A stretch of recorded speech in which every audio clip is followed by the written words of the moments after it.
O fósforo ele é um componente integral de muitos compostos que são muito importantes na planta, como por exemplo alguns açúcares fosfato, como a glicose 6-fosfato e a frutose 6-fosfato, que são formados no processo respiratório, lá na glicólise, que então são essenciais para que haja produção de ATP e de esqueletos carbônicos. Além disso, o fosfato ele é um componente da membrana plasmática das células, né? A membrana ela é fosfolipídica, então nessa parte aqui o fosfato ele está presente como componente estrutural. Além disso, ele também é um componente da molécula que é necessária para que inúmeras reações ocorram dentro da célula, que é a molécula de ATP. Ele também é um componente dos nucleotídeos, que são constituintes do DNA e do RNA. E além disso, ele também é componente do NADPH, que é uma molécula que é produzida no processo fotossintético, lá na primeira etapa, a fase fotoquímica, e que é essencial para que a segunda fase, a fase bioquímica, ela possa ocorrer. Ou seja, essa substância, ela possibilita que o açúcar seja produzido dentro da planta. Consequentemente, né, possibilita que a planta cresça, que a planta se desenvolva. E nela, né, está contido aqui o fosfato. Um sintoma que é característico da deficiência de fósforo é a coloração verde escura das folhas mais velhas e associada ao aparecimento de uma cor púrpura por causa do acúmulo de antocianina. Esse pigmento, quando o transporte de carboidratos ele é inibido, e no caso da deficiência de fósforo isso pode ocorrer, já que esse transporte ele depende de ATP, né, para que ele possa acontecer.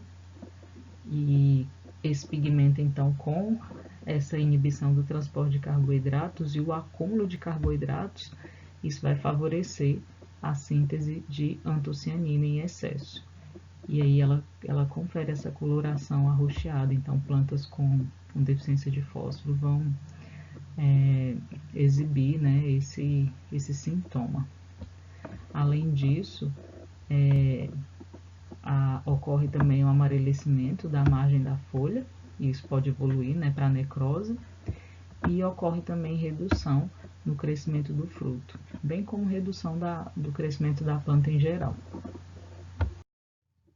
Outro macronutriente é o potássio. Ele está presente na planta como um cátion monovalente e tem um papel muito importante na regulação do potencial osmótico das células. Então, ele é responsável por regular o movimento dos estômatos, porque regula, né, a entrada e a saída de água das células guardas. Então, o que acontece? Quando o potássio sai das células guardas, a água também sai por osmose, né? Ela sai do meio menos concentrado em soluto para o meio mais concentrado em soluto. E aí a saída da água faz com que a célula fique flácida, e isso provoca então o fechamento dos estômatos. Os estômatos eles são anexos da epiderme e é por meio deles que ocorre a absorção, a captação, né, do gás carbônico, que é essencial para que o processo fotossintético possa ocorrer. Além disso, ele também está relacionado à transpiração, à perda de água, né, da planta. 99% de toda a água que é perdida na planta ocorre por meio dos estômatos. Quando o potássio entra dentro da célula, a água vai entrar também, e isso faz com que então a célula fique túrgida. Com as células guardas túrgidas, os estômatos então se abrem. Então é esse movimento de entrada e saída do potássio das células guardas que vai fazer com que os estômatos se abram ou se fechem. O potássio está envolvido com o transporte de carboidratos de forma indireta. Para que o açúcar que está dentro da célula-fonte ele seja transportado aqui para as células do floema, existe gasto de energia, ou seja, gasta-se ATP. Por quê?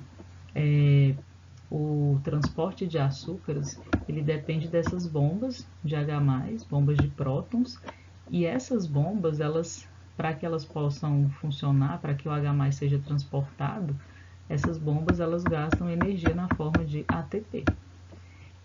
E essas bombas de prótons, elas são reguladas por canais de potássio. Então, sob deficiência de potássio, o transporte de carboidratos ele fica prejudicado. Além disso, o potássio também é requerido para ativar determinadas enzimas, como por exemplo, do processo respiratório e do processo fotossintético. Alguns trabalhos informam que existem mais de 60 enzimas que são reguladas, né, por potássio.